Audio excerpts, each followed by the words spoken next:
हाँ, तो भैया आप गुड इवनिंग। तो आज हम डिस्कस करने वाले हैं एसी सर्किट का एक और पार्ट्स, जिसमें हम देखने वाले हैं एनालिसिस ऑफ एसी सर्किट। इससे पहले हमारे इसके 5 लेक्चर ऑलरेडी कंप्लीट हो चुके हैं। तो आइए बात करते हैं एनालिसिस ऑफ एसी सर्किट। देखो, एनालिसिस ऑफ एसी सर्किट का मतलब क्या होता है? एनालिसिस ऑफ एसी सर्किट का मतलब क्या होता है कि जैसे मान लो आपके पास ये कोई रजिस्टेंस है।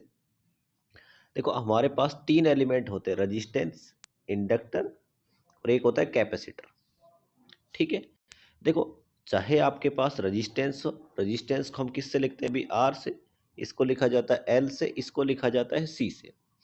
एनालिसिस ऑफ एसी सर्किट का मतलब क्या होता है भाई? मान लो आपने इससे इसको जोड़ दिया एसी सप्लाई से, इसको भी जोड़ दिया एसी सप्लाई से, और कैपेसिटर को भी जोड़ दिया एसी सप्लाई से। अब हम पता करेंगे कि ये वाला रजिस्टेंस के केस में भी करंट और वोल्टेज में संबंध क्या होता है। सेम इसी प्रकार करंट व वोल्टेज में संबंध क्या होता है इंडक्टर केस में, कैपेसिटर के केस में करंट एंड वोल्टेज में क्या रिलेशन होता है, और ये कितनी पावर खर्च करते हैं। ये रजिस्टेंस कितनी पावर खर्च करता है, इंडक्टर कितनी पावर खर्च करता है, और कैपेसिटर कितनी पावर खर्च करता है। इसका मतलब क्या हो गया कि आपने क्या लिया, रजिस्टेंस को लिया, उसमें सप्लाई से कनेक्ट करने पर उसमें करंट व वोल्टेज का रेस्पॉन्स कैसे आ रहा है, अभी साथ साथ रह रही है, आगे हो रहा है, पीछे हो रहा है। इसी प्रकार इंडक्टर में देखें तो भी वोल्टेज आगे है, पीछे है। आपने सुना होगा भाई, लैग लीड का नाम सुना होगा। तो एनालिसिस ऑफ एसी सर्किट का मतलब क्या होता है? आपने कोई पर्टिकुलर एलिमेंट लिया, उसमें सप्लाई फ्लो करवाई, सप्लाई के फ्लो करवाने पर उसमें आपने संबंध देखे कि वह कितनी पावर खर्च कर रहा है, कितना रजिस्टेंस है, कितनी करंट है, कितनी वोल्टेज है, कितनी पावर है। इस सभी के बारे में पता करना ही क्या कहलाता है? Analysis of AC circuit. देखो, अभी मैं सारी बातें समझा देता हूँ अभी। देखो, जो इंग्लिश में लिखा हुआ है वही सारी बातें मैंने बोली है यहाँ पे अभी।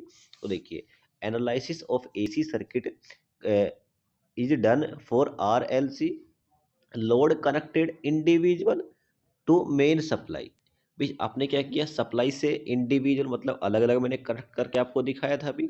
उसमें हम क्या करेंगे, आइडेंटिफाई करेंगे रिलेशन बिटवीन, रिलेशन भी वोल्टेज, भाई ये रहा आपके पास वोल्टेज और किसके मध्य पे, करंट के मध्य। हम क्या देखेंगे, संबंध देखेंगे कि वो करंट आगे है, पीछे है, लैग कर रही है, लीड कर रही है। इसके बाद हम बात करेंगे कि पावर वो कितनी खर्च कर रहा है, करता भी है या खर्च नहीं करता है। ठीक है। इसका मतलब क्या है, जो आपको कॉलेजों में पढ़ाया जाता है कि इंडक्टर लैग करता है, लीड करता है, कैपेसिटर लैग करता है, लीड करता है, इसमें आपको कन्फ्यूजन बना रहता है हमेशा कि सर हमें समझ में नहीं आता कौन लैग करता है, कौन लीड करता है। तो आज हम सारे डाउट इस पे करने वाले हैं। तो सबसे पहले हम बात करते हैं analysis of AC circuit is purely resistive load. देखिए, जैसे कि मैंने क्या किया है, यहाँ पे एक रजिस्टेंस लिया है, उसमें क्या किया मैंने, सप्लाई से कनेक्ट कर दिया। सप्लाई से कनेक्ट करना मतलब मैंने क्या लगा दी, इसमें वोल्टेज लगा दी, और वोल्टेज लगाने पर वोल्टेज का मतलब क्या होता है, धक्का देना होता है। तो यहाँ से क्या निकली, करंट। क्या निकली भाई हमारे पास, करंट। अगर मैं बात करूं तो भाई अपने घरों में सप्लाई कैसी आती है, आप बोलो सर एसी सप्लाई आती है। और एसी की जनरेशन मैंने फर्स्ट पार्ट में करवाई थी इसकी। तो इसकी इक्वेशन मैंने आपको वहां पे बताई थी। भाई मान लेते हैं हमारे घर में सप्लाई जो आ रही है, वो वोल्टेज जो उसकी इक्वेशन है हमारी कैसी है, साइनोसोडियल। इसका मतलब क्या है, V equal to V M sine omega T. हमें ये मानना पड़ेगा भी। मैंने आपको पहले बता रखा है भी, जनरेशन ऑफ एसी सर्किट में ये वाली इक्वेशन ने ड्राइव करवा के बताई थी भी। ठीक है। तो हमारे पास क्या आ गया, V equal to V M sine omega T, ये हमें पता है। ठीक है। तो हमने क्या माना है, लेटस अज्यूम सप्लाई पोटेंशियल क्या दे रखा है भाई, V equal to V M sine omega T दे रखा है। अगर हम बात करें करंट की, तो देखो V इक्वल टू होता है आई आर, भी डीसी सर्किट में। याद रखना किस में, डीसी सर्किट में। अगर हम यहाँ पे किसकी बात करें भी, आई की बात करें, तो आर इसके कहाँ पे आ जाएगा, डिवाइड में आ जाएगा। तो सेम वही है, आई इक्वल टू क्या कर दिया मैंने, V अपॉन में आर। देखो V की वैल्यू देखो ऊपर दे रखी है, V M sine omega T. ठीक है। तो देखो हमारे पास क्या आ गया, I equal to V M sine omega T हमारे पास आ गया। मैंने V की वैल्यू यहाँ पे रखी है बस। ठीक है। अब देखो, हम अगर बात करें V अपॉन में आर। देखो मैक्सिमम वोल्टेज में रजिस्टेंस का अगर हम भाग दे दें तो हमें मिलती है मैक्सिमम करंट। क्या मिलती है? मैक्सिमम करंट मिलती है।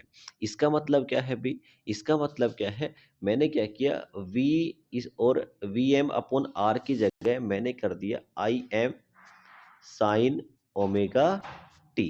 क्या आ गया हमारे पास? I M sine omega T. देखो यहां से अगर हम आई की इक्वेशन की बात करें तो क्या आ गया? आई एम साइन ओमेगा टी। भाई वी की इक्वेशन की अगर हम बात करें तो क्या आ गया हमारे पास? V M sine omega T. अब देखते हैं भी कि ये आगे रहेगी या पीछे रहेगी। तो भी मैंने आपको बता रखा है कि ऐसी राशि को हम तीन तरीके से सकते हैं। पहला हमारे पास था ग्राफिकल, फिर था मैथमेटिकल, फिर कौन सा था अभी हमारे पास? मैग्नीट्यूड था। तो देखो मैंने आपको बोला था हमें काम आने वाला है, तो हम यहाँ पे देख रहे हैं भाई ग्राफिकल की तरह से। पहले ग्राफिकल से देख लो या फिर वेव फॉर्म के तरीके से देख लो। तो देखो ग्राफिकल में दो प्रकार से था हमारे पास। एक तो था हमारे पास फेजर फॉर्म था, और एक था हमारे पास वेव फॉर्म। किसी भी अल्टरनेटिंग क्वांटिटी को दर्शाने का दो तरीका था भी हमारे पास, कि फेजर फॉर्म और वेव फॉर्म। तो पहले बात करते हैं हम वेव फॉर्म की। पहले किसकी बात करते हैं? वेव फॉर्म की। जैसा आपको अच्छा लगे आप पेपर में बना सकते हो। भाई वेव फॉर्म की बात करूं तो भाई मैं आपको बता सकता हूं कि हमारी जो वोल्टेज की इक्वेशन थी वो क्या थी? साइनसोडियल। इसका मतलब हमारा ग्राफ ऐसा बनेगा। तो इसको मैंने बोल दिया V equal to V M sine omega T. ठीक है। इसके बाद अगर हम बात करें तो देखो अगर हम करंट की इक्वेशन बनाते हैं तो करंट की इक्वेशन क्या आई थी भाई? ये आई थी I equal to I M sine omega T. मतलब इसकी भी हमारी जो इक्वेशन होगी वो सेम ही आने वाली है।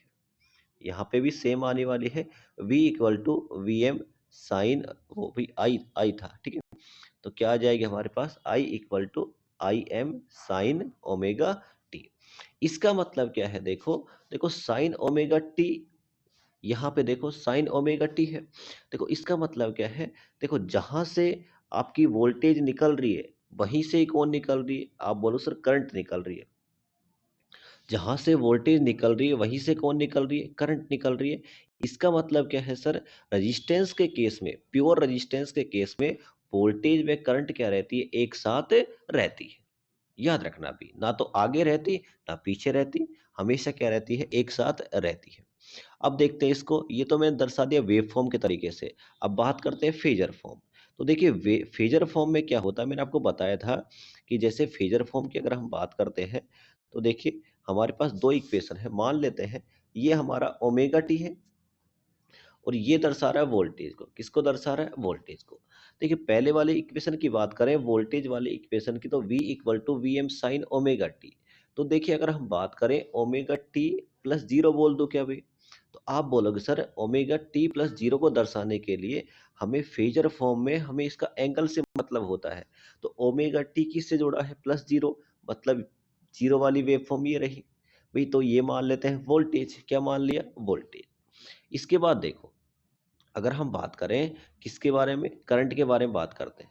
तो देखो करंट के में क्या आ रहा है? I equal to I M sine omega T. इसको मान सकते हैं zero.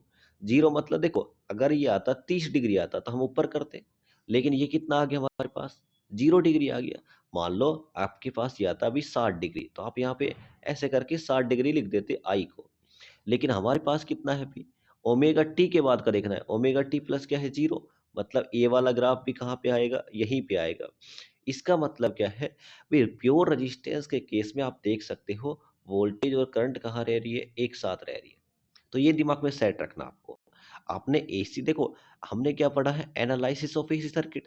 Analysis of AC circuit का मतलब क्या होता है कि आपने कोई एक पर्टिकुलर एलिमेंट लिया, जैसे रेजिस्टेंस लिया, इसको किससे जोड़ा? सप्लाई से। इसके बाद आपने देखा कि भाई वोल्टेज व करंट का रेस्पॉन्स क्या होता है प्योर रेजिस्टेंस में। तो आपने देखा सर वोल्टेज व करंट दोनों कहाँ रहती है? एक साथ रहती है। इसी को ही बोलते हैं analysis of AC circuit. Pure resistive load. आपके एग्जाम में सीधा क्वेश्चन आपको देखने को मिल सकता है। सीधा बोलेगा आपको कि एनालिसिस ऑफ एसी सर्किट को समझाइए प्योर रजिस्टिव लोड के लिए। ठीक है भाई। तो रजिस्टेंस के बारे में देखो, वोल्टेज का देख लिया, करंट का देख लिया, अब एक और बच गया अभी, किसके बारे में पता करना है? पावर के बारे में। तो आगे देखते हैं अभी पावर के बारे में। ठीक है। ये रहा देखो, ये मैं नोट डलवा के बता दिया अभी। आई व वी वोल्टेज रजिस्टेंस के केस में क्या होता है? सेम रहता है। दोनों कहाँ रहते हैं? एक साथ रहते हैं। आगे बात करते हैं इसके पावर का। तो देखो पावर का मैंने आपको फॉर्मूला बता रखा है अभी। पावर का फॉर्मूला क्या होता है? P equal to V I. यहाँ पे हमने वोल्टेज की इक्वेशन निकाली अभी, तो V M sine omega T. I की क्या होता है? I M sine omega T. तो देखिए वी एम और आई एम को तो आपने ले लिया, आगे ले लिया। यहाँ पे देखो साइन, दोनों कितना हो गया अभी? साइन स्क्वायर हो गया ओमेगा टी। और साइन ओमेगा स्क्वायर का जो फॉर्मूला है आपके पास वो क्या होता है? अभी आपने पढ़ा होगा मैथ में, 1 - cos 2 ओमेगा टी। देखिए टू को तो मैंने यहाँ पे ले लिया बाहर, ये वाला टू तो कहाँ पे आ गया? बाहर। तो अंदर वाले को पहले देखो, देखो वी एम आई एम को अंदर मल्टीप्लाई कर दो। अंदर जब मल्टीप्लाई करो, पहले 1 से करोगे तो कितना हो गया? V M I M by two. अब अंदर इसको करना है, V M I M cos 2 omega T. देखो कोस 2 ओमेगा टी अपॉन में क्या आ जाएगा? 2 आ जाएगा। क्या आ जाएगा? 2 आ जाएगा। मतलब क्या है, मैंने किया क्या है, इसको कहाँ कर दिया अभी? अंदर मल्टीप्लाई कर दिया। जैसे मैंने मल्टीप्लाई किया, देखो इस वाले को आप तो देखो, इस वाले को देखो, अगर आप कुछ भी ओमेगा टी की वैल्यू कुछ भी रखो, मान लो 0 रख दो, 30 डिग्री रख दो, 60 डिग्री रख दो। देखो मान लो आप इसकी वैल्यू रखते हो 0 डिग्री। कितना रखोगे? 0 डिग्री। जैसे 0 डिग्री रखोगे पूरा क्या हो जाएगा? पूरा क्या हो जाएगा हमारे पास? हमें क्या निकालनी थी? इसकी एवरेज वैल्यू। क्या निकालनी थी? Average value. देखो जब एवरेज वैल्यू आप निकालोगे तो यहाँ पे देखो एवरेज वैल्यू मैं इधर निकाल के बता रहा हूँ अभी आपको। एवरेज वैल्यू कैसे निकालोगे? भी आप क्या करोगे, इसमें लगाओगे साइन, 0 से पाई, पाई माइनस 0। तो पाई माइनस 0 करोगे तो ये वाला देखो कोस साइन का होता है कोस, कोस का माइनस साइन, तो माइनस का साइन कहाँ पे आ गया? बाहर आ गया। साइन ओमेगा, साइन कितना आ गया? Sine 2 omega T. कितना आ गया हमारे पास? Sign 2 omega T. लेकिन 2 ओमेगा टी का कितना आ गया? 2 कहाँ पे आ गया? नीचे आ गया। तो देखिए यहाँ से हम क्या करें, अगर 0 से पाई इसकी वैल्यू रखते हैं, रखे देखो भाई, ओमेगा टी की वैल्यू रखो पाई, पाई मतलब 360। देखो पाई मतलब 180, 180 को 2 से जब मल्टीप्लाई करो कितना हो जाएगा? 360 हो जाएगा। 360 जैसे होएगा, साइन 360 का वैल्यू कितनी होती? 0। कितनी हो जाएगी? 0। इसका मतलब ये पूरा जो आपके पास आया ये पूरा क्या हो जाएगा? 0। ये आपको एग्जाम में करके नहीं आना, मैंने आपको समझाने के लिए बताया है। तो आप तो बस इतना कर देना भी कि यहाँ पे जो इसकी वैल्यू आएगी ये आएगी 0 वैल्यू। क्या आएगी? 0। इसको आप छोड़ दोगे, जैसे आप इसको छोड़ोगे आपके पास दो ही चीज बची, वी एम आई एम, बाहर वाला बचा V M I M upon में 2 बचा। अब देखो वी एम आई एम को अलग अलग मैं कर रहा हूँ। देखो 2 को मैं लिख रहा हूँ √2 मल्टीप्लाई √2। बात तो वही है भी। एक बार मैंने वी एम इसके साथ ले लिया इसको, एक बार इसके साथ ले लिया, अलग अलग करके भी। ठीक है, तो V M by √2, I M by √2। देखो वी एम बाई √2 ये होती है आर एम एस वैल्यू। क्या होती है? R M S value. आपको मैंने बता रखा है अभी जब पढ़ाया था, आपको याद रखनी आर एम एस वैल्यू। और ये किसकी हो जाएगी? करंट की क्या हो जाएगी? R M S value. तो आपके पास तो देखो पावर का जो फॉर्मूला आया है वो क्या आया है? वी आर एम एस और आई आर एम एस। इसका मतलब प्योर रेजिस्टेंस के केस में पावर खर्च होती है, कितनी होती है? वी आर एम एस और आई आर एम एस। देखो आपको ये इक्वेशन ड्राइव नहीं करके आनी, पेपर में जब भी आ जाए आपको तो करना क्या है, इन दोनों को मल्टीप्लाई करना, ये सारी बातें लिखना, ये वाला करना। इसको आप ऑटोमेटिक क्या मान लेना? 0 मान लेना भाई। वहां पे क्या मान लोगे? 0 मान लोगे। और आपको फॉर्मूला लिख के आना है V R M S I R M S. तो आप लास्ट में नोट डाल के लिख के आओगे कि प्योर रेजिस्टेंस के केस में पावर खर्च होती है। इतना आपको लिखना है, इससे ज्यादा आपको नहीं लिखना। इतना कर दोगे ना भाई। देखो ये इक्वेशन आपको याद नहीं रखनी कि भाई इक्वेशन इतना याद सर हम कैसे रखेंगे, इतना थोड़ा ना पूछने वाला है। आपसे क्या बोलेगा कि प्योर रेजिस्टेंस के केस में एनालिसिस ऑफ एसी सर्किट को समझिए। तो आपको करना क्या है, पहले आप डायग्राम बनाओगे, उसमें सप्लाई से उसे कनेक्ट करोगे, आप वोल्टेज व करंट की इक्वेशन बनाओगे। उसके बाद आप इसको फेजर या ग्राफ में से एक को दर्शाना है, दोनों को नहीं दर्शाना, एक में दर्शा देना वोल्टेज और आगे आ जाए करंट, और नोट डाल के लिख दोगे कि प्योर रेजिस्टेंस के केस में वोल्टेज व करंट कहाँ रहती है? एक साथ रहती है। उसके बाद आप पावर के बारे में बताओगे, तो पावर के बारे में यहाँ तक आपको ड्राइव करके आना है कि प्योर रेजिस्टेंस के केस में पावर खर्च होती है, ना कि 0 होती है। अब सेम इसी प्रकार देखो हमने रेजिस्टेंस का कर लिया। अब किसका देखते हैं भी? इंडक्टर का। किसका देखते हैं? इंडक्टर का। देखो इंडक्टर क्या होता है, एक वायर लो, इसको ऐसे घुमा दो, क्या बन जाएगा? इंडक्टर बन जाएगा। तो देखिए वही मैंने सारी बातें की है, v equal to V M sine omega T. बस मैंने अब की बार कनेक्ट किसको कर दिया, अभी इंडक्टर को कनेक्ट कर दिया, एल हेनरी का, इंडक्टर का मात्रक आपसे बोल देगा अभी क्या होता है, तो क्या होता है अभी इंडक्टर का मात्रक होता है हेनरी। ठीक है, तो हम अगर बात करें भाई वोल्टेज तो हमें पता ही हमारे घरों में सप्लाई क्या आती है, v equal to V M sine omega T. अब इसके बारे में हम बात करते हैं, आपने भाई फॉर्मूला पढ़ा ही होगा कि ईएमएफ जो इंड्यूज होता है, फेराडे का नियम मशीन में पढ़ के आते हो, E इक्वल टू क्या होता है माइनस का N D phi by D T होता है। अगर हम बात करें ई को हम मान लेते हैं वोल्टेज, ट्रांस जो है एन का मतलब है ट्रांस, उसे क्या मान लेते हैं इंडक्टर मतलब एल, और D phi by D T को हम क्या मान लेते हैं D I by D T. ये सारी वैल्यू इसमें पुट करो आप, जैसे आप सारी वैल्यू पुट करोगे तो आपके पास देखो ई की जगह हमने क्या कर दिया अभी माइनस का वी कर दिया, v इक्वल टू एन की जगह क्या कर दिया एल कर दिया, D phi by D T की जगह क्या कर दिया D I by D T कर दिया। भाई पहले से यहाँ पे माइनस था, तो देखिए ये वाले माइनस से ये वाला माइनस क्या हो जाएगा कैंसिल आउट हो जाएगा, तो v इक्वल टू क्या आ गया हमारे पास L D I by D T आ गया, इतना हमारे पास आ गया। आगे देखते हैं हम सारी बातें, देखिए ये हमारे पास आ गया। अब हम क्या करेंगे, हमें यहाँ पे हमने क्या कर लिया, यहाँ पे हमने v की वैल्यू यहाँ से पुट कर ली, v इक्वल टू क्या होता है V M sine omega T equal to L D I. देखो इस डी टी को, जो ये डी टी था मैंने इधर भेज दिया इसको, देखो ये तो कैंसिल आउट हो गया ना अभी, इसको मैंने यहाँ पे भेज दिया, दोनों तरफ लगा दिया इंटीग्रेशन, किसका साइन लगा दिया अभी मैंने इंटीग्रेशन। देखो एल जो यहाँ पे है कांस्टेंट वैल्यू, एल कहाँ पे आ गया बाहर आ गया, जैसे ही बाहर आ गया मैंने इसको यहाँ भेज दिया, जैसे ही मैंने इसको यहाँ पे भेजा Vm और नीचे क्या है L, ये तो कहाँ पे आ गया हमारे पास बाहर आ गया, ये तो हमारे पास क्या आ गया बाहर आ गया। अब देखिए साइन ओमेगा टी का जो इंटीग्रेशन होता है, समाकलन जो होता है वो क्या होता है, वो होता है अभी साइन का होता है माइनस का कोस ओमेगा टी, माइनस का कोस ओमेगा टी। लेकिन अगर हम करेंगे ओमेगा टी का, कभी ओमेगा टी का नीचे क्या आ जाएगा ओमेगा आ जाएगा। तो आगे देखिए हमारे पास क्या आया अभी, हमारे पास जो आया है V M upon L minus का cos omega T upon omega equal to क्या आ गया आई। आई इक्वल टू क्या होता है, मैंने क्या किया ओमेगा को तो यहाँ पे कर लिया, भी क्या कर लिया यहाँ पे, तो वी एम अपॉन में क्या हो गया ओमेगा एल।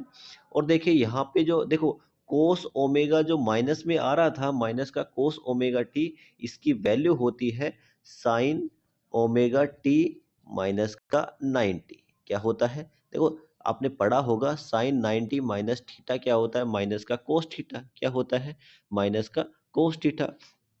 तो देखिए यहाँ पे हमने क्या कर लिया, यहाँ पे इसकी वैल्यू पुट कर ली, जैसे हमने पूरी वैल्यू पुट की हमारे पास क्या आ गया साइन ओमेगा टी माइनस का पाई बाई टू। देखो मैंने जो यहाँ पे पाई बाई टू लिखा है, पाई की वैल्यू क्या होती है 180 डिग्री होती है, इसमें अगर मैं 2 का भाग दूंगा तो कितना आएगा 90। चाहे आप क्या रख लो पाई बाई टू रख लो या फिर क्या रख लो 90 रख लो, कोई दिक्कत नहीं होने वाली। तो देखिए हमारे पास इक्वेशन क्या बनी, भाई मैंने आपको कल ही पढ़ाया था कि ओमेगा जो एल है, ओमेगा जो है एल है, इसे हम बोल सकते हैं भी, ओमेगा जो एल है कल की वाली क्लास में पढ़ा रखा है उसे बोलते हैं एक्सएल। क्या बोलते हैं हम एक्सएल। तो आगे देखिए हमने क्या किया, एक्सएल की वैल्यू देखो ओमेगा एल इक्वल टू क्या होता है 2 पाई एफ एल, इसकी वैल्यू क्या हो गई एक्सएल। तो देखिए मैंने क्या किया, यहाँ पे जो वी एम था ये वाला देखो वी एम अपॉन में एक्सएल में बोल सकता हूँ। देखो ऊपर क्या है वोल्टेज और नीचे देखो एक्सएल का मतलब क्या होता है, मैंने बता रखा है यूनिट क्या होती है ओम। देखो वोल्टेज अपॉन रेजिस्टेंस क्या बन जाएगा करंट बन जाएगा, करंट भी कौन सा बन जाएगा मैक्सिमम करंट, क्योंकि ऊपर भी वोल्टेज कैसी आपकी मैक्सिमम वोल्टेज, तो क्या आ गया आपके पास आई। देखो आपके पास हमने क्या बोला कि वी एम अपॉन एक्सएल को आप क्या रख लो भाई आई एम बना लो, तो हमारे पास इक्वेशन क्या आ गई I equal to I M sine omega T minus का पाई बाई टू मतलब 90। कितना आ गया हमारे पास I equal to I M sine omega T minus का पाई बाई टू मतलब क्या आ गया 90 हमारे पास आ चुका। अब देखिए यहाँ पे देखो आपने जो वोल्टेज की इक्वेशन थी वो क्या थी v equal to V M sine omega T.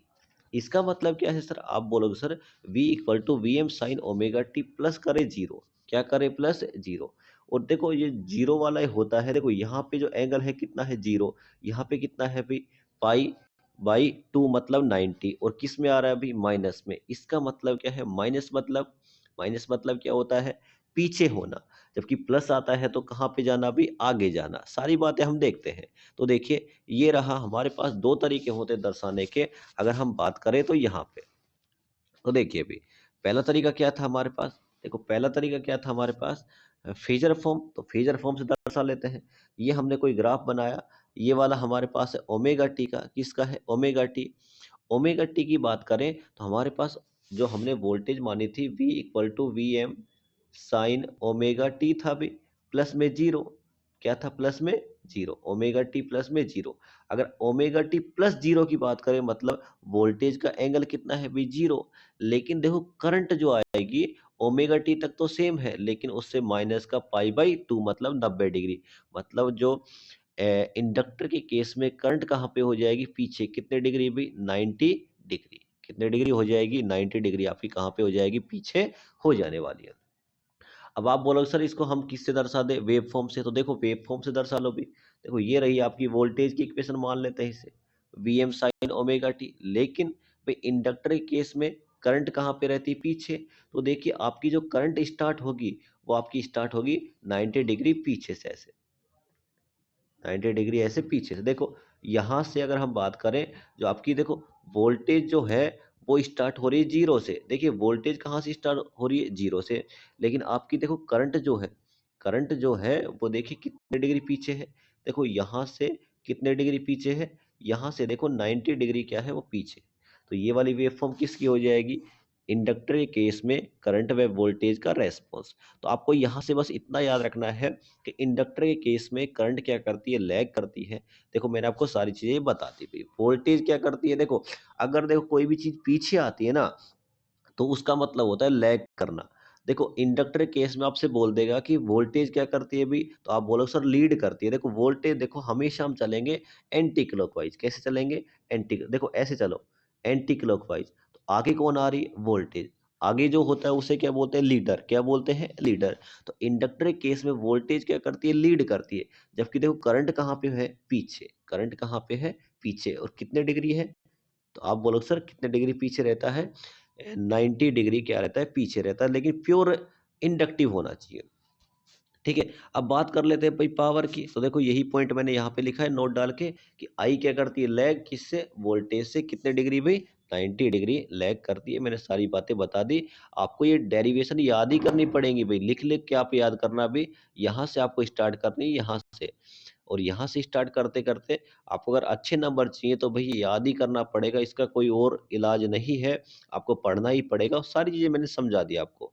ठीक है। आगे बात करते हैं, हम बात करते हैं किसकी, पावर की। तो पावर का फॉर्मूला क्या होता है, वी आई। वी की वैल्यू रख दी और आई की वैल्यू मैंने रख दी। आई की वैल्यू कितनी आई हमारे पास, आई की जो आई है वो क्या आई है अभी, आई M sine omega T minus का 90। देखो वी एम और आई एम को एक साथ ले लो। हमारे पास जो आया, हम इसको क्या बोल सकते हैं, ओमेगा टी माइनस वाले 90 को। देखो हमने पिछले ही उसमें सोल्व किया था, तब मैंने हमने किस में था वो, माइनस का कोस ओमेगा टी था। क्या था हमारे पास, कोस ओमेगा टी था। उसकी वैल्यू हमने ये पुट की थी। अब की बार उल्टा कर रहे हैं अभी, साइन ओमेगा टी माइनस 90 की जगह हम क्या रख रहे हैं, माइनस का कोस ओमेगा टी। तो देखो माइनस तो कहाँ चला गया बाहर, sine omega T, V M I M sine omega T cos omega T हमारे पास आ गया। अब हमने क्या किया, देखो इसमें क्या कर लिया, दो को ऊपर नीचे मल्टीप्लाई कर लिया, दो का ऊपर और दो का ही नीचे। तो जैसे हमने दो का ऊपर नीचे मल्टीप्लाई किया, तो ये वाला आपका फॉर्मूला देखो किसका बन गया अभी, देखो two sine omega T cos omega T, पढ़ते आते हो साइन टू ओमेगा टी का होता है। किसका होता है, साइन टू ओमेगा टी का। इसका मतलब क्या है, हमारे पास जो फॉर्मूला बना, हमारे पास ये वाला फॉर्मूला बना। अब देखना भी ध्यान से सारी बातें। देखो ये रहा आपके पास आप क्या करो, कुछ भी वैल्यू रखो, ओमेगा टी की वैल्यू रखो जीरो। क्या रखोगे, जीरो। जीरो को दो से मल्टीप्लाई करोगे तो कितना हो जाएगा, फिर क्या हो जाएगा, जीरो हो जाएगा। जैसे ये जीरो होगा, जीरो मतलब ये पूरा क्या हो जाएगा, जीरो। साइन जीरो की वैल्यू कितनी होती है, क्योंकि जीरो होती है। जैसे ये जीरो, इसको इससे किसी भी संख्या से आप मल्टीप्लाई करोगे, पूरा क्या हो जाएगा, जीरो। क्या हो जाएगा, जीरो। देखो आप बोलो सर आप जीरो ही क्यों रख रहे हो, देखो हमारा जो वेवफॉर्म होती है कुछ ऐसे होती है, जीरो से पाई। जीरो से पाई तक ही वैल्यू क्या होती है, एवरेज वैल्यू। क्या होती है, एवरेज वैल्यू। मतलब कंप्लीट जो साइकिल होता है वो ही सारी क्या कहलाती है हमारे पास, एवरेज वैल्यू कहलाती है। तो देखो इसलिए मैं या तो रख रहा हूँ जीरो वैल्यू या फिर क्या रख रहा हूँ, पाई वैल्यू रख रहा हूँ। इसका मतलब क्या है, इसका मतलब है कि भी आपके में यहाँ पे अगर किस जीरो रखोगे पूरा क्या हो जाएगा, जीरो। क्योंकि साइन जीरो का मान कितना होता है, जीरो। और इसको किसी भी संख्या से मल्टीप्लाई करो, ओवरऑल क्या हो जाएगा, जीरो। इसका मतलब क्या है, इंडक्टिव सर्किट में किसी प्रकार की पावर खर्च नहीं होती। ये मैंने पिछली क्लास वाले में आपको बताया था कि भाई रजिस्टेंस ही वो एक ऐसा एलिमेंट है जो पावर खर्च करता है हीट की फॉर्म में, जबकि इंडक्टर और कैपेसिटर किसी प्रकार की एक्टिव पावर खर्च नहीं करते। इसलिए हम हीटर का जो वायर बनाते हैं वो हाई रजिस्टिव नेचर का बनाते हैं। क्यों, क्योंकि वही एक्टिव पावर को क्या करता है, खर्च करता है। तो ये वाले हमने डेरिवेशन से भी सारी बातें देख ली थी। देखो इसका मैंने नोट डलवा के आगे लिखवा रखा है, no active power dissipate in case of purely inductive load. इसका मतलब है प्योर इंडक्टिव लोड किसी प्रकार की पावर खर्च नहीं करता है। अब सेम इसी प्रकार हम बात करते हैं किसके बारे में, analysis of AC circuit for pure capacitive load. तो आपने क्या लिया, अभी कैपेसिटर लिया। अब कैपेसिटर क्या होता है, दो प्लेटें लेते हैं, आप इसको सप्लाई से कनेक्ट करो, इधर प्लस, इधर इधर क्या इकट्ठा हो जाएगा, माइनस। क्या बन जाएगा आपके पास, कैपेसिटर। आपने पिछले सेमेस्टर में पढ़े रखा हो सारी बातें। अब क्या करते हैं, हम इसे जोड़ते हैं सप्लाई से। हमारे पास सप्लाई वही है, V equal to V M sine omega T. अगर हम चार्ज स्टोर की बात करें भी, कितना चार्ज स्टोर होता है, तो Q इक्वल टू होता है CV। क्या होता है हमारे पास, Q इक्वल टू होता है CV। तो ये फॉर्मूला आपको याद रखना है, Q इक्वल टू क्या होता है, CV। आगे देखिए भाई, आपने करंट का फॉर्मूला तो देखा ही होगा। करंट क्या होती है, I equal to Q upon में T, D Q upon D T. अब क्यू की वैल्यू मैंने आपको अभी करवाई है, क्यू इक्वल टू होता है सीवी। आप वैल्यू पुट कर दो, तो I equal to D C V by D T. अब आप क्या करो कि वोल्टेज की वैल्यू रख दो यहाँ पे। किसकी वो वैल्यू रखोगे, वोल्टेज की। तो V इक्वल टू क्या हो जाएगा, V M sine omega T. अब कर दो, देखो C और आपके पास जो आया C और वी एम को तो आपने ले लिया बाहर। अब साइन ओमेगा टी का क्या करना है, आपको अवकलन करना है। क्या करना है, अवकलन करना है। साइन ओमेगा टी का अवकलन क्या होता है अभी, तो आप बोलो सर कोस ओमेगा टी होता है। लेकिन ओमेगा टी का क्या होता है, तो ओमेगा टी का ओमेगा, तो ओमेगा कहाँ पे आ जाएगा, आगे आ जाएगा। तो आपके पास क्या आ गया, C V M omega cos omega T. क्या आ गया, C V M cos omega T. अब देखिए यहाँ पे करने वाले क्या है, देखो आपने पढ़ा ही होगा कि देखो कोस ओमेगा टी क्या होता है, कोस ओमेगा टी होता है साइन ओमेगा टी प्लस में पाई बाई टू। क्या होता है, साइन ओमेगा टी प्लस में पाई बाई टू होता है। ठीक है, तो ये वाली वैल्यू रखी आपने। अब आपने क्या किया, देखो करना क्या था, देखो इसको दर्शाने का तरीका देखना भाई आपको। देखो मैंने वी एम को तो रखा ऊपर, मैंने नीचे कर दिया वन अपॉन ओमेगा। देखो आप इसको अगर सोल्व करोगे ना, तो यही आने वाला है भाई, वी एम डिवाइड आप करोगे वन अपॉन ओमेगा सी। क्या करोगे, वन अपॉन ओमेगा सी। तो देखो वी एम, अगर देखो डिवाइड को हटाता हूँ क्या होगा, मल्टीप्लाई, नीचे वाला ऊपर, ऊपर वाला नीचे, तो ओमेगा सी। बात तो वही है ना भाई, देखो V M multiply omega C. बस दर्शाने का तरीका है तो मैंने चेंज कर दिया। देखो अब इससे फायदा हमें ये हो गया कि हमें इतना पता है कि sir one upon omega C. और देखो वन अपॉन ओमेगा सी कल की ही क्लास में बताया था, क्या होता है, एक्सी कैपेसिटिव रिएक्टेंस होता है। कैपेसिटर के अंतर्गत अगर बाधा उत्पन्न कर रहा है तो वो क्या कहलाता है, कैपेसिटिव रिएक्टेंस कहलाता है, एक्सी कहलाता है। मैंने बोला था आगे काम आएंगे। तो वी एम अपॉन में क्या हो गया, एक्सी। देखो ऊपर क्या है, आप बोलो सर वोल्टेज, नीचे क्या है, रजिस्टेंस। यही क्या होती है, करंट होती है। क्या होती है, करंट होती है। तो देखिए आगे देखिए, आपका फॉर्मूला जो बनने वाला है वो क्या बन गया आपके पास, I equal to I M sine omega T plus क्या बन गया, पाई बाई टू। क्या बन गया, ओमेगा टी प्लस में पाई बाई टू। अब हम दर्शाते हैं इसको फेजर फॉर्म से। तो देखो फेजर फॉर्म से दर्शाने के लिए, देखो वोल्टेज तो वही है हमारे पास, साइनसोडियल वी आ गया। लेकिन इस वाले केस में आपकी जो करंट आई है, आप बोलोगे सर करंट जो है वोल्टेज से कितना डिग्री है, तो आप बोलोगे सर वोल्टेज से कितने डिग्री है भी, तो आप बोलो सर वोल्टेज से है सर। देखो भाई मान लो ये है आपकी वोल्टेज, तो आपकी करंट कितने डिग्री आगे है, आप बोलो सर हमारी जो करंट है ना वो आगे जो है कितने डिग्री आगे है 90 डिग्री। तो 90 डिग्री ये रहा वोल्टेज और ये रहा आपके पास करंट। तो करंट कितने डिग्री आगे आ जाएगी आपके 90 डिग्री क्या आ जाएगी इससे ऊपर आ जाएगी। क्या आ जाएगी 90 डिग्री ऊपर आ जाएगी। जबकि इंडक्टर केस में क्या हो रहा था अभी तो हमने देखा था वहां पे जो करंट थी वो कहाँ पे जा रही थी नीचे, क्योंकि यहाँ पे क्या आ गया था माइनस का आपके पास आ गया था। ठीक है, तो इसका मतलब क्या है कैपेसिटर केस में करंट क्या करती है लीड करती है। तो क्योंकि कहाँ पे है भी आप बोलो सर ऊपर है। ऊपर है मतलब आगे कौन होता है, आप बोलो सर लीडर होता है। कौन होता है, लीडर। ठीक है, आप इसको ऐसे भी दर्शा सकते हो। आपने ये बनाया ग्राफ वोल्टेज का और यहाँ पे आपने किसको दर्शा दी, करंट को। किसको दर्शा दी भी, करंट को दर्शा दी। देखिए मैंने बताया था हमेशा हमें कैसे चलना है, हमेशा हमें चलना है एंटी क्लॉकवाइज। कैसे चलना है, एंटी क्लॉकवाइज। कैसे चलना है हमें, एंटी क्लॉकवाइज चलना है। तो देखिए आगे कौन आ रहा है, आप बोलो सर करंट आ रहा है। क्या आ रहा है, करंट आ रहा है। तो करंट आगे कौन होता है, लीडर। मतलब कैपेसिटर केस में करंट क्या करती है, लीड करती है। तो वोल्टेज क्या कर जाएगी, पीछे रह जाएगी। पीछे मतलब लैग करेगी। क्या करेगी, लैग करेगी। अब इसमें बात कर लेते हैं अभी। देखो पावर का वही है, पावर का आप नोट डाल के लिख सकते हो। यहाँ पे नोट डाल के वही सारी बातें लिखनी है। तो आप नोट डाल के लिखोगे कि प्योर कैपेसिटिव लोड किसी भी प्रकार की पावर खर्च नहीं करता है।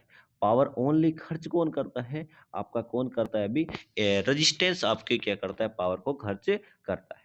ठीक है, तो ये सारी बातें मैंने आपको बता दी एनालिसिस ऑफ एसी सर्किट के बारे में। अब मैं आपको एक बार ओवरव्यू देता हूं भी आप कैसे पेपर में क्वेश्चन करके आने वाले हो और कैसे आपको लिखना है। तो देखिए, देखो जब भी आपसे पेपर में क्वेश्चन बोल दे कि प्योर रजिस्टिव लोड के लिए आप क्या बताओ भी, एनालिसिस ऑफ एसी सर्किट को समझाइए। तो उस समय हमें करना क्या है, सबसे पहले आप बनाओगे ये वाला डायग्राम, रजिस्टेंस का बनाना है। किसका बनाओगे, रजिस्टेंस का। किससे जोड़ोगे, सप्लाई से आप कनेक्ट कर दोगे। आप पहले निकालोगे वोल्टेज की इक्वेशन, फिर क्या निकालो, करंट की इक्वेशन, फिर दर्शाओगे ग्राफ, फिर क्या दर्शाओगे, आपको पावर को दर्शाना है। सेम इसी प्रकार आपसे अगर इंडक्टर का पूछेगा तो यहाँ पे इंडक्टर का डायग्राम बनाओगे, सप्लाई दोगे, करंट बनाओगे। पहले वोल्टेज की इक्वेशन तो हमें पता ही होगी, V equal to V M sine omega T. Current की इक्वेशन बनाओगे, फेजर डायग्राम बनाओगे, पावर लिख दोगे जीरो। कितना लिख दोगे, जीरो। अगर ड्राइव नहीं कर पाओ तो आप पावर तो लिख के आना भी जीरो, लेकिन कैप रजिस्टेंस केस मत लिख देना भाई जीरो, क्योंकि वो तो खर्च करने वाला है। तो यहाँ पे आप क्या लिखोगे कि प्योर इंडक्टिव लोड किसी प्रकार की पावर खर्च नहीं करता है। सेम इसी प्रकार आपको मान लो कैपेसिटर का आ जाए तो आप क्या करोगे, पहले कैपेसिटर बनाओगे, सप्लाई दोगे। पहले वोल्टेज की इक्वेशन तो हमें पता होगी, फिर किसकी निकालोगे, करंट की निकालोगे। फिर क्या करोगे, फेजर डायग्राम बनाओगे, फिर क्या बनाओगे, पावर आप लिख के आओगे जीरो। देखो ये फेजर डायग्राम वगैरह, ये पावर क्या होती है, रिएक्टेंस क्या होता है, एक्सी क्या होता है, इसलिए मैंने आपको बोला इससे पहले मैंने समझा दी सारी बातें भी। फेजर डायग्राम कैसे बनाओगे, तो ये सारी बातें मैंने आपको समझा दी।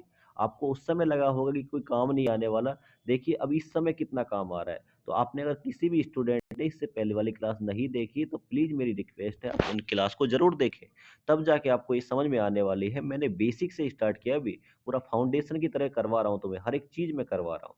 ठीक है, फिर भी किसी का डाउट रह जाता है आप बता सकते हो सारी बातें, लेकिन इसलिए कह रहा हूँ आप सीरियल वाइज पढ़ें, एक के बाद एक क्लास को देख के छोड़े ना बिल्कुल, लगातार बने रहें, आपको समझ में सारी चीज़ें आने वाली है। तो हम कल करने वाले हैं इसके भी आर व एल को देखेंगे, फिर आर व सी को देखेंगे। भी आर और एल को मिला दे तो क्या होगा, आर व सी को मिला दे तो क्या होगा, आर एल सी को मिला दे तो क्या हो जाएगा। उसके बाद हमारा चैप्टर हो जाएगा कंप्लीट। तो कल की क्लास में हम इंपॉर्टेंट टॉपिक करने वाले हैं, आर व एल को मिलाएंगे, एल वे आर वे सी को मिलाएंगे, आर एल सी के बारे में देखेंगे सारी बातें। अब जो आज की क्लास थी उसका मैं ओवरव्यू देता हूँ भी, हमें आज हमने क्या क्या पढ़ा है। तो देखिए, अगर हम बात करें प्योर रजिस्टेंस के केस में, प्योर इंडक्टर के केस में, प्योर कैपेसिटर केस में एनालिसिस करें, पता करें, तो देखिए यहाँ पे जो वोल्टेज और करंट जो रहती है साथ साथ रहती है। क्या रहती है, साथ साथ। ठीक है, आगे मैं कल की एक छोटी सी वीडियो बनाने वाला हूँ 10 से 15 मिनट में, इसमें आपको बिल्कुल समझ में आ जाएगा सारी चीज़ें कि इंडक्टर में लैग करता है, लीड करता है, नहीं करता, कैपेसिटर में कौन लैग करता है, कौन लीड करता है, आपको थोड़ा बहुत आइडिया आज लग गया होगा। तो देखो रजिस्टेंस के केस में वोल्टेज व करंट क्या रहती है, सेम सेम रहता है। मतलब जहाँ पे वोल्टेज वहीं पे कौन होगा, करंट होगा, और यह पावर खर्च करता है। पावर खर्च करता है, कौन सी पावर खर्च करता है? Active power. एक्टिव पावर का फॉर्मूला क्या होता है अभी? V I cos phi. इसकी यूनिट क्या होती है? Watt. Reactive power V I sine phi. Apparent power V I. अब बात कर लेते हैं इंडक्टर की। तो इंडक्टर के केस में आप पहले वोल्टेज की इक्वेशन लिखोगे, करंट की इक्वेशन में यहाँ पे जो आएगी करंट की इक्वेशन में I equal to I M sine omega T minus क्या आएगा? 90 आएगा।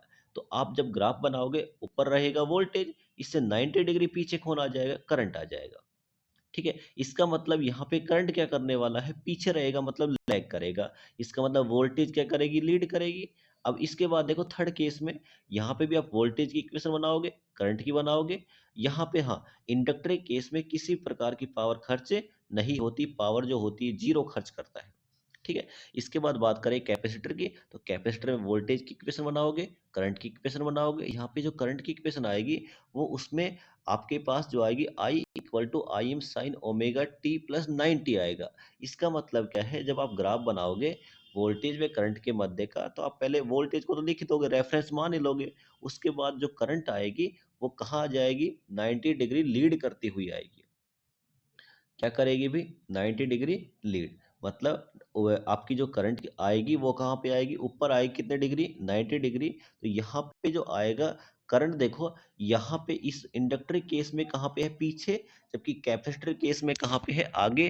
कैपेसिटर केस में आगे मतलब क्या करेगी? लीड करेगी। क्या करेगी? लीड। तो आपको ओवरव्यू पता लग गया होगा कि वो देखो रजिस्टेंस के केस में किसी भी प्रकार का कोई लैग लीड नहीं होता है, लेकिन इंडक्टर के केस में करंट क्या होती है? लैग। कैपेसिटर केस में क्या करती है? लीड करती है। आप इन करंट को याद कर लो, आपको सारी चीजें क्लियर हो जाएंगी कि रेजिस्टेंस केस में ना तो आगे ना पीछे।